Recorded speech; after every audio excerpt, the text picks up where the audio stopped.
रजीम बिस्मिल्लाहिर्रहमानिर्रहीम सुफियान jet TV टू सुफियान मेहरबान उम्मीद कर रहे हैं हमारे यूट्यूब ने भैन भरा ठीक ठाक हो सकता खैर खरीयत नाल हो सकता अल्लाह ताला ने हिफाजत ईमानी च हो सकता जेड़े जेड़े मुल्का च होसन स्पेशली यूके च तकने वाले होसन उस हिस्सा ऐसे जो व्लॉग तक और नेटा पर सोशल मीडिया तक क्या कि टांगरी च चोरियां वारदातां बहुत होई दियां और जिसने च बकरियां चोर चोरी करी रहे हैं तुसां तक असीं भाई नुमान होरां ने साढ़े यूट्यूबर उन्होंने बकरियां चाण होईयां और उस्सा रोज चोर जे टांगरी ने लोग उन्होंने मगर भी लगे सिक्रेटली रखा गया लेकिन उन्होंने थाने दरखास्तां दित्तियां चकसवारी ते अज कोई चाचा और जनाब साढ़े इन्हां ने जनाब बकरी चाण होई है यूनियन कौंसल कनेल वाली साइड आला ने कसे वाली साइडों आला ने कसे वाली साइडों चाण होई है ते जनाब चोर साढ़े जे लिंक रोड है 2 किलोमीटर इसने तो इंटर होए फैजपुर शरीफ यूनियन कौंसल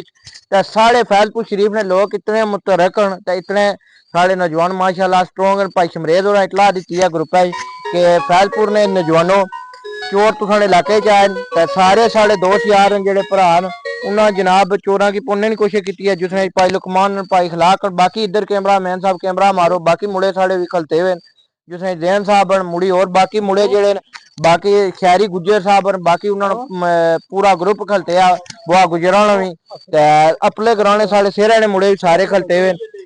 लोई भी मुड़ी सब पूरा तकरीबन यूनियन कौंसल एक गठी हुई है गड्डी ने सारे बाहर निकली है गड्डी ने पीछा किया हुआ हूं साढ़े ना मौजूद हैं जनाब बकरियां दे मालक अस्सलाम वालेकुम चाचा क्या हाल है ठीक हो सही है ठीक है चाचा जी तुम्हारा नाम क्या है मोहम्मद खालिद है जिथों आया कस रोड नहीं परचे नहीं इतना बकरियां निकाल आया नाल ही से अच्छा अच्छा इतू बकरियां चाहिए अपने से फिर डिगी विच नाल पिछू मोटरसाइकिल आई गया वो मोटरसाइकिल कदा फिर जनाब चाहिए खड़ना ठीक है लेकिन अस मुड़े मारा बटा उसकी स्क्रीन उसकी बनी हुई है बन असी बिच बाइयां बकरियां अपन के मन नहीं करा सकती होगी ठीक है हां उन जैसा गिनसो काटन या आवाज इसका उनको पता नहीं अच्छा अच्छा अच्छा या हूं जैसा गड्डी नी स्क्रीन तो साडे निके पन्नी होड़ी है गड्डी दा नंबर शंबर तुसे पता है या 387 387 गड्डी दा नंबर है सर जेडे पिछले डिजिट न गड्डी ने या भी ये गल नहीं नंबर उसने लेके तक लेकिन असा पिछली स्क्रीन उसकी पजी है इस एरिया जो है मेहरबानी गड्डी दा रंग केड़ा है चिट्टी है चिट्टे रंग वाली गड्डी है जी सारे दोस्तों का अपील है कि उस गड्डी की तको 387 नंबर है चाचे और तुसें इंटरव्यू दिता है बकाया थाने जाई दरखास्त भी करा सन इन्होंने हेल्प करो